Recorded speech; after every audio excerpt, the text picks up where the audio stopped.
Great afternoon, everybody. It's your boy Garrain Jones. Right now I'm in Scottsdale, Arizona. It's hot as hell, but I'm fired up about life. My little brother PJ brought me up here. He wanted to take the scenic route. I want to let you guys know, man, some beautiful houses up here. You start looking up in the rocks, start looking at these houses and everything. You start seeing, you know, I like to call him God Van Gogh, the most beautiful architecture in the world, the omnipresent. What I wanted to talk to you about today is the word luck. You know, all my life growing up, I would always see people that had things that I didn't have. They would have the houses that I didn't have. They would have the money that I didn't have. They would have the clothes that I didn't have. They would have the fans and all the influence and the books and the music and the Grammys and everything that I didn't have. And I would say, man, they're lucky.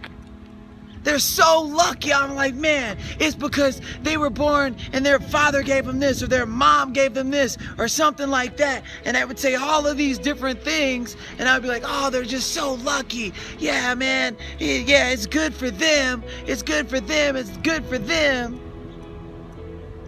Meanwhile, back at the ranch, Mr. Excuses, Mr. Lazy, Mr. I'm not willing to put in the work to get what I want, was broke, doubtful, deceitful, nagging, making fun of people under my tongue.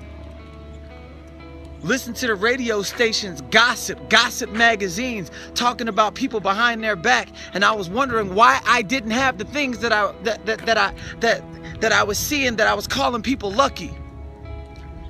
Meanwhile, I was seeing these people and how they treated people and how they weren't watching TV or speaking bad about people. And every time they would leave a room, people would speak good things about them. And so now as I walk up here,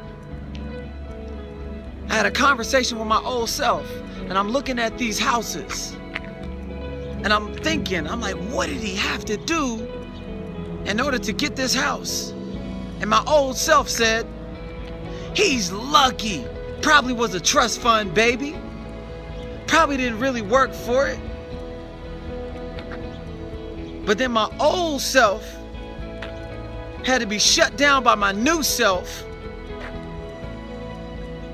a fully evolved, changed man named Garrain Jones, who knows and has the possession of his own mind and has gone through the struggles and has gone through the battles, has taken the punches, the tears, the pain, grew through it, and taught other people how to do the same thing, utilizing the same philosophies and life principles. And I say that's not luck. I say it's deserved and it's earned. As I live in my own house on the beach, high rise, and say it took work, it took sacrifice, it took blood, it took tears.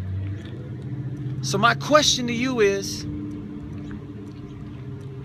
are those people really lucky? Or are you just lazy?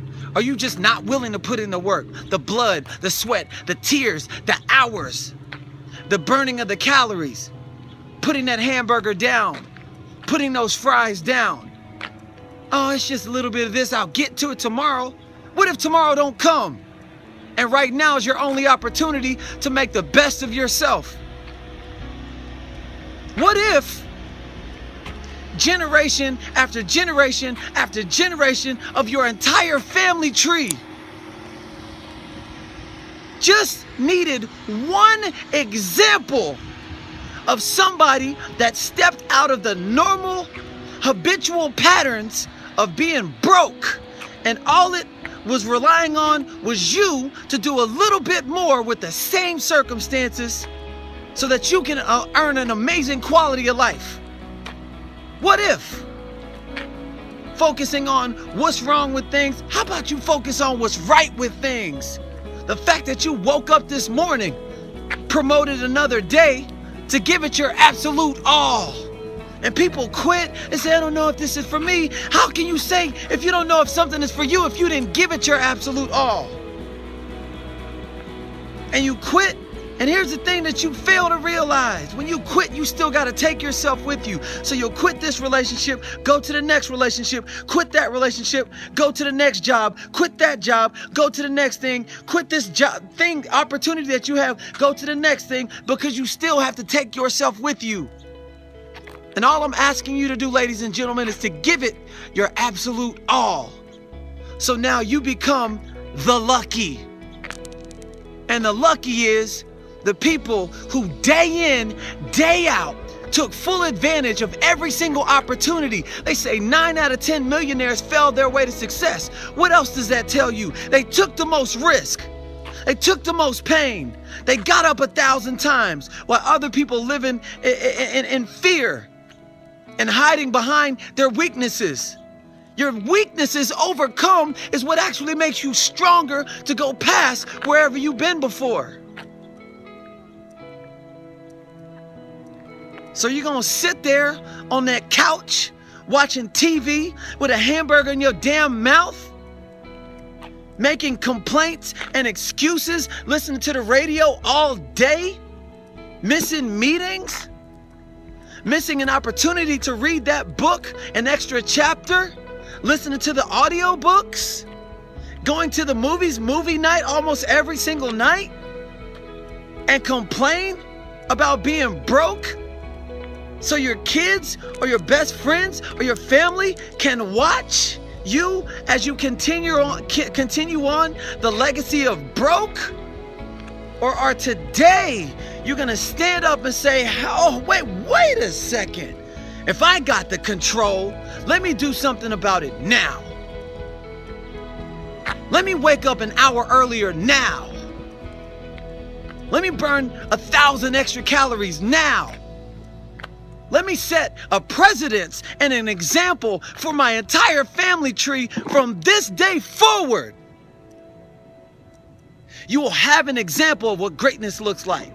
I believe everybody watching this right now has the capabilities of the so much more to so much more to so much more in your life. And I believe you can have anything that you want in your life as long as you put in the dedication and the work and beating on your craft. And if you approach anything new, just like a brand new baby approaches walking with the determination, the sacrifice, get down, fall, get back up, fall down, get back up, fall down, get back up, fall down 72,563 times, because he's determined to walk, and you take every approach to do that. I believe you can have anything, you can be anything, you can become anything, you can earn anything that you want in life, if you want it bad enough. So here's a call to action. Will the real you stand up to the plate so you can set a precedence and a legacy for your entire family from here on out that will impact the generations and the next generation and the next generation? How do you feed the next generation? By feeding yourself.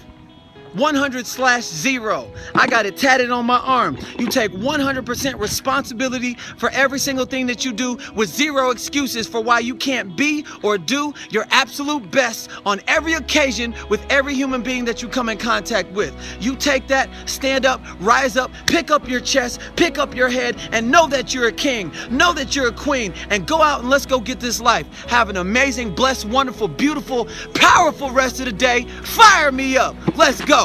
Peace.